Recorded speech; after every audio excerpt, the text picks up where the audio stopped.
there are these moments in life where you realize like you want the expert. And for some reason, so many of us just like limp along for social media, feeling like, oh, we can do enough, right? And I feel like working with you guys, it just reminded me that no, like there are experts in every field almost. And sometimes it's just worth it to lean on them, to learn from them. From the board standpoint, I feel like even a couple of board members who were like a little hesitant at like, well, how much better could it get? Are now like, man, they are believers.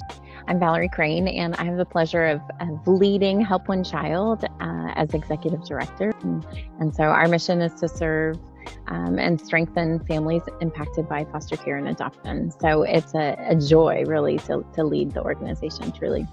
Could you tell us a little bit about the biggest challenges you all were facing with social media before working with Crane Media? Yeah, I think it's well known that foster care is it's a complex issue, but it's complex for everybody involved. So those like just being introduced and those who've been in it for a long time, there's just nuances, and we serve everyone, right? So we serve that adoptive family, and we serve that family that's reunifying or being receiving like preventative services to remain intact.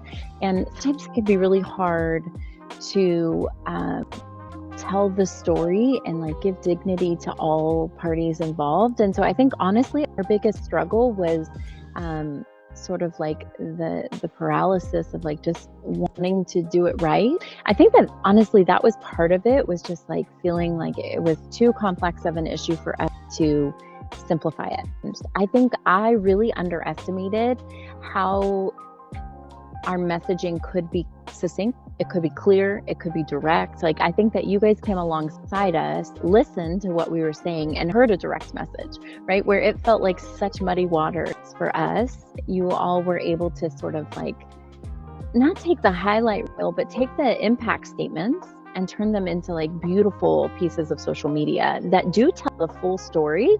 I don't feel like we compromised. I feel like you all just came alongside us, and your expertise got the job done in a way that we couldn't. I mean, internally, it took this burden of us all feeling like, gosh, we have to do something, and wanting to do it with excellence. I feel like internally, it's been this boost because now it's being done with excellence. I feel like the heavy lifting is done. So internally, it's just been a gift. I think from the board standpoint, I feel like even a couple of board members who were like a little hesitant at like, well, how much better could it get? Are now like, man, they are believers. Excellence, right? Like your professionalism, you guys are experts at this and we're not. And I think that, the whole board is now a believer, like that this was not just dollars well spent, but like an energy by the team, right? Like the time that we put towards this, because awareness is such a critical piece of what we do. It's worth it. I feel like you all have been incredible to work with. You've been super gracious. Honestly, for us, also having that like timeline driven by somebody else meant that we were we were held accountable to something we wanted to prioritize. And so having an external person kind of helping us and guiding us, I think I would say do it.